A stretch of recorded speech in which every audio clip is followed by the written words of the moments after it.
Hello there, dear friends, and welcome once again to the Relaxed Fantasy Review. Today, we're diving into one of the newer books in D&D, Bigby's Glory of the Giants, and discussing a player option that you can find inside of it, the Barbarian Subclass Giant. The Path of the Giant draws their power from giant kind, taking inspiration, and their rage imbues them with lots of interesting abilities that is very giant themed.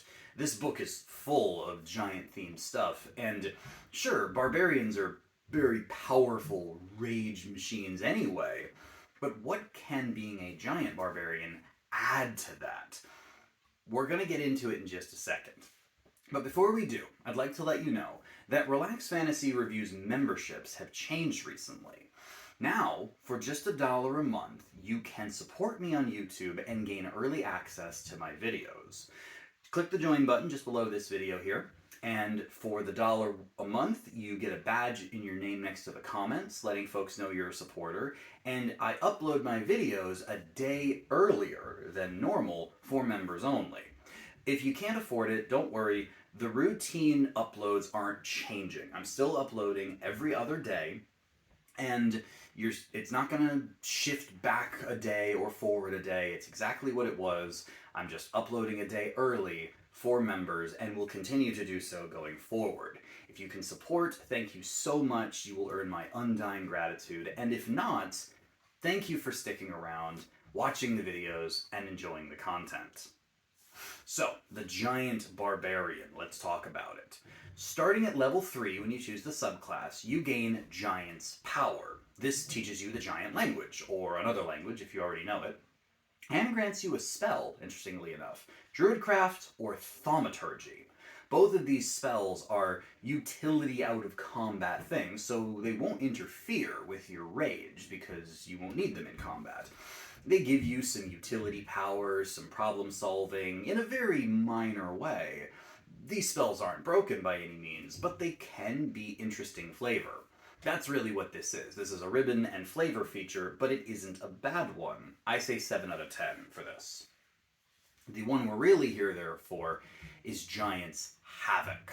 When you rage, you gain a couple of benefits. First of all, you grow to large size. I feel like this would be particularly thematic if you were already a Goliath medium-sized creature and you just grow to giant proportions. But I think it would be hilarious if you were a small creature, like a gnome or a halfling or something, and you just suddenly grew to large, because you don't grow one size, you grow to large regardless of your size. And you gain +5 to your reach, which means that if you're already using a reach weapon, now your reach is 15 feet. Or if you are a bugbear who already has +5 to their reach, and you're using a reach weapon, and you become giant, now you have a reach of 20 feet, which is just insane. On top of all this, you gain the ability to add your rage damage to your thrown weapon attacks. Normally rage damage adds a couple points of damage to every melee weapon attack you make. Now you can do it if you throw a weapon. Javelins, hand axes, even daggers if you want to. And that's just a nice little damage bump in the event that you can't get up close and you have to throw something. All in all, between growing to large and getting a bit of extra damage, this is the 9 out of 10 feature. It's solid. Then at level 6, you gain the power Elemental Cleaver. Now this is a good one. Elemental Cleaver says that when you are raging, your weapon becomes elemental, i.e., if it was doing bludgeoning, piercing, or slashing damage, it no longer does that. Now it is doing fire, cold, lightning, whatever elemental type you want to choose. And it also gains an extra d6 of damage. If you were using smaller weapons, such as short swords for some reason, this would double their damage effectively. And if you're using something like a greatsword or a great axe, it adds a nice 50% or so boost to your damage, while also getting past a lot of resistances. You can even switch up the elemental damage type as a bonus action while you're raging, if you need to. What's more, your weapon also gains the thrown property if it didn't have it already. This is just hilarious to me. A barbarian goes to large size, has a giant greatsword in their hand, and then throws it 20 feet, And it even has the return property. So you're really doing some Thor nonsense here, throwing a massive hammer at your enemies, and then it returns to your hand, and it's doing lightning damage. This is just beautiful. I will say that the damage increase is it's okay. It's not super powerful, but any damage increase is nice, and it's on every attack.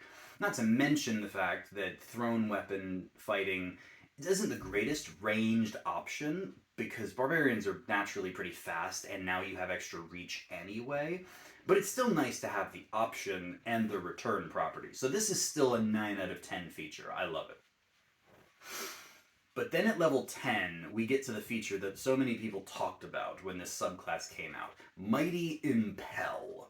Mighty Impel is very simple. When you are raging, you can spend a bonus action to throw a medium-sized creature. Yes, you can grab an ally and hurl them 30 feet, which is a massive distance to throw something. If they are unwilling, so you can do this to enemies too, they get to make a strength save, but yeah, you're a raging large-sized barbarian, so they probably won't succeed unless they are also a pretty big creature. And yeah, you can throw them 30 feet in any direction. The thing a lot of people talk about doing is grabbing an enemy and just hurling them 30 feet in the air so that they just fall, take falling damage, and land prone. Then you attack with advantage, which is nice.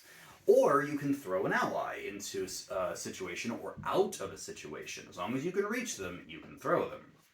This is a very, very thematic, but also unique power.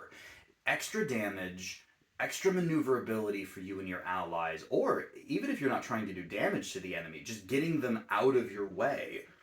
We talk about things like the telekinetic feats, pushing people 5 feet with a bonus action, or the Thorn Whip cantrip, grabbing an enemy and pulling them towards you like 10 feet. These are considered good amounts of force movement. Even the Swarmkeeper Ranger can move creatures 15 feet against a saving throw with their swarm. But this 30 feet of movement is huge. And if there are cliffs or hazards nearby, you can just toss enemies into them, and they will likely go to their death. This is a 10 out of 10 feature. Very, very strong. I mean, I'm not saying I would do it every turn in combat, but I would have to have a pretty awesome thing to do with my bonus action to not do this. Again, if nothing else, if you've got nothing else to do but fight, you can just grab an enemy and throw them up. And then they land, and you attack with advantage, and you don't even have to reckless attack. So, solid, empowering feature. And finally, we reach the pinnacle of the Giant Barbarian at level 14. This is a weird one. Demiurgic Colossus. Wizards? You okay? It's an interesting name. But it just powers up what you were already doing. When you rage, now you go to huge size instead of large. This is the earliest in the game I'm aware of a player character getting to go to huge proportions without using another spell like Enlarge Reduce. So if you grew to large size and a creature cast Enlarge on you, you'd go to huge. But this is just huge on its own, meaning that if a creature casts Enlarge on you, you'd go to gargantuan size. Just blows my mind. And this is level 14, so it's in the mid to late game. Your reach goes 10 feet instead of 5 now, so now no matter what race you are, you can hit 15 feet away. And your elemental cleaver damage goes up to 2d6 per hit instead of 1d6. I'm thrilled to see some actual good damage scaling. I mean, it's not incredible damage scaling, but so often you see subclasses in the older books go from like a d6 to a d8 or something, and I'm like, that's an extra point on average. But now it's 2d6 instead of 1d6, which is just doubling the damage, going from 3.5 extra to 7 extra on average.